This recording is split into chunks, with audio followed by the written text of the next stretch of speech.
EPS 95 pension में बढ़ोतरी, pension भोगियों के अधिकार और न्याय की लड़ाई की होगी जीत। ईपीएस 95 पेंशन भोगियों की पेंशन में बढ़ोतरी करना सरकार की नैतिक जिम्मेदारी ही नहीं बल्कि सामाजिक जिम्मेदारी भी है। पेंशनर्स को सम्मान मिलना चाहिए जिन्होंने अपने जीवन के सुनहरे दिनों में विभिन्न संगठनों में महत्वपूर्ण योगदान दिया है। सभी राजनैतिक दलों को इस मामले में एकजुट होकर नैतिक समर्थन देना चाहिए ताकि पेंशनर्स को उनका हक मिल सके और वे समाज में गरिमापूर्ण जीवन जी सकें। सुप्रीम कोर्ट भी अपने फैसले में कह चुका है कि ये पेंशन भोगियों की गरिमा को बनाए रखने के लिए समय समय पर पेंशन में बढ़ोतरी करना जरूरी है। अतः सरकार इस मामले को गंभीरता से लेते हुए पेंशन भोगियों की पेंशन में वृद्धि करनी चाहिए। वरिष्ठ नागरिकों के अधिकार और स्वतंत्रता। पेंशनर्स हमारे समाज के अभिन्न अंग हैं और उनका अधिकार है कि वे अपने बच्चों पर निर्भर हुए बिना गरिमापूर्ण जीवन जी सकें। लाखों पेंशनर्स विभिन्न राज्यों में रहते हैं और वे अपने उम्र, खराब स्वास्थ्य और अन्य कमजोरियों के कारण सरकार से न्यायपूर्ण व्यवहार की अपेक्षा करते हैं। कोर्ट के ऐतिहासिक आदेश के बावजूद सरकार उनकी मदद के लिए कोई ठोस कदम नहीं उठा रही है। यह आवश्यक है कि इस बार के वार्षिक बजट में पेंशन भोगियों के लिए विशेष प्रावधान किया जाए ताकि इन पेंशनर्स को राहत मिल सके। खुशहाल पेंशनर्स देश की संपत्ति। खुशहाल और स्वस्थ पेंशनर्स देश की संपत्ति होते हैं। सेवा में रहते हुए वे अपना योगदान सरकार को तो देते ही हैं, रिटायर होने के बाद बाकी का जीवन समाज के लिए देते हैं। अन्य देशों की लोकतांत्रिक सरकारें पेंशनर्स के लिए कई कल्याणकारी उपाय करती हैं, लेकिन भारत की सरकार को पेंशनभोगियों की कोई चिंता नहीं है। हमारे देश की सरकार को भी इस दिशा में कदम उठाने चाहिए। इस बार के बजट में पेंशन भोगियों के ऊपर विचार करते हुए उनकी मांग को पूरा करना चाहिए। दुनिया के सबसे बड़े लोकतंत्र देश में पेंशनर्स की दुर्दशा। हमारा देश जो दुनिया का सबसे बड़ा लोकतंत्र है, उसे पेंशनर्स की कष्टपूर्ण और संघर्षपूर्ण स्थिति की ओर ध्यान देना चाहिए। वर्तमान में सरकारी सेवानिवृत्त पेंशनर्स कई विशेषाधिकारों और लाभों का आनंद लेते हैं, जिसमें अच्छी मासिक पेंशन भी शामिल है। यह सही समय है कि गरीब ईपीएस 95 पेंशनर्स की समस्याओं का समाधान किया जाए और उन्हें भी गरिमापूर्ण जीवन जीने का अवसर प्रदान किया जाए। पेंशनर्स के कल्याण के लिए आवश्यक कदम। बजट में विशेष प्रावधान। सरकार को इस बार के बजट में पेंशनर्स के लिए विशेष प्रावधान और फंड का आवंटन करना चाहिए। न्यायपूर्ण पेंशन। पेंशन की राशि को उनके जीवन की लागत के अनुसार बढ़ाया जाना चाहिए ताकि वे बिना किसी आर्थिक संकट के जीवन जी सकें।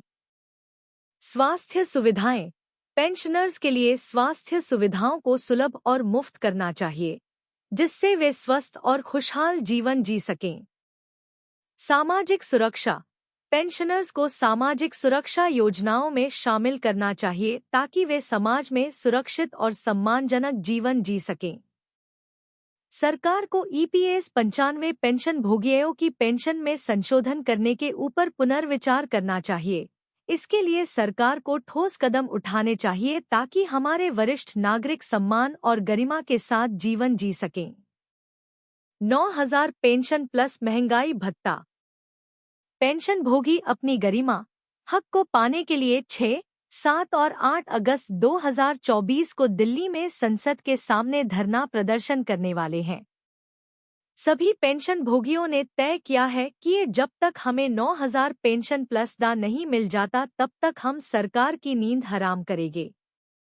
अभी ईपीएस 95 पेंशन भोगियों की हायर पेंशन वेतन के अनुपात में पेंशन भुगतान को लेकर लोकसभा से आई बड़ी खबर। ईपीएस 95 पेंशन भोगियों की हायर पेंशन को लेकर सुप्रीम कोर्ट द्वारा दिए गए आदेश के बावजूद इसको लागू नहीं किया जा रहा है। वेतन के अनुपात में पेंशन भुगतान लागू करने में देरी का क्या कारण है? कब तक पेंशन भोगियों को हायर पेंशन मिल पाएगी?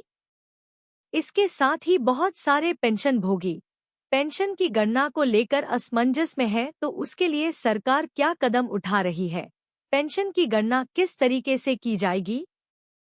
ऐसे बहुत सारे प्रश्नों के उत्तर आपको इस लेख द्वारा मिलने वाले हैं, क्योंकि आज लोकसभा में श्रम और रोजगार मंत्री से इन सब बातों को लेकर प्रश्न पूछा गया, जिसका उत्तर सरकार की तरफ से दिया गया। तो चलिए जान लेते हैं कि सरकार से क्या प्रश्न पूछा गया और उसका क्या उत्तर मिला। सुप्रीम कोर्ट के निर्णय को लागू करने में देरी का कारण। लोकसभा में सांसद श्री के राधाकृष्णन ने श्रम और रोजगार मंत्री से पूछा कि क्या सरकार यह बताने की कृपा करेंगे कि क्या सरकार ने 4 नवंबर 2022 को कर्मचारी भविष्य निधि पेंशन मामले में सुप्रीम कोर्ट के निर्णय को लागू करने के लिए कोई कदम उठाए हैं? यदि हाँ, तो इसके संबंधी ब्यौरा क्या है? इस पर श्रम और रोजगार मंत्री में राज्य मंत्री सुश्री शोभा करांदलाजे ने कहा कि माननीय सुप्रीम कोर्ट के दिनांक 4 नवंबर 2022 के निर्णय के निर्देशों के अनुसार ईपीएफओ द्वारा पात्र पेंशन भोगियों से आवेदन आमंत्रित करने के निर्देश जारी किए गए थे। संयुक्त विकल्प के वैधीकरण के लिए आवेदन जमा करने के लिए 11 जुलाई 2023 तक ऑनलाइन सुविधा प्रदान की गई थी। इस प्रकार प्राप्त आवेदनों पर लागू नियमों के अनुसार कर्मचारी भविष्य निधि संगठन द्वारा कार्रवाई की जा रही है। वेतन के अनुपात में पेंशन का भुगतान। इसके बाद सांसद श्री के राधाकृष्णन ने पूछा कि क्या सरकार ने सुप्रीम कोर्ट के आदेशानुसार अंशदाताओं को वेतन के अनुपात में कर्मचारी भविष्य निधि पेंशन के भुगतान के लिए अपेक्षित राशि की गणना की है? यदि हाँ, तो तत्संबंधी ब्यौरा क्या है? इस पर श्रम और रोजगार मंत्री में राज्य मंत्री सुश्री शोभा करांदलाजे ने कहा कि माननीय सुप्रीम कोर्ट के निर्णय का अनुपालन किया गया है और पेंशन की गणना ईपीएस 1995 के उपबंधों के अनुसार की जा रही है, जिसमें यथानुपात प्रोराटा पेंशन गणना का प्रावधान है। पेंशन निधि में पड़ी राशि का उपयोग पेंशन भुगतान के लिए। तत्पश्चात श्री के राधाकृष्णन ने पूछा कि क्या सरकार को इस बात की जानकारी है कि बिना दावेदार कानूनी उत्तराधिकारियों के कर्मचारी भविष्य निधि पेंशन निधि में बड़ी मात्रा में धनराशि पड़ी है? यदि हाँ, तो क्या सरकार वेतन के समानुपात में पेंशन के भुगतान हेतु इस राशि का उपयोग करने पर विचार करेगी? इस पर श्रम और रोजगार राज्य मंत्री सुश्री शोभा करांदलाजे ने कहा कि कर्मचारी पेंशन योजना 1995 ईपीएस 1995 के तहत पेंशन फंड एक साझा फंड है। पेंशन निधि में व्यक्तिगत खातों का रखरखाव नहीं किया जाता है। ईपीएस 1995 के सदस्य सेवा के वर्षों की संख्या के आधार पर अपनी पात्रता के अनुसार आहरण लाभ या पेंशन के लिए पात्र होते हैं। उन्होंने कहा कि ये वर्तमान में उपलब्ध बीमांकित मूल्यांकन के अनुसार पेंशन निधि घाटे में है।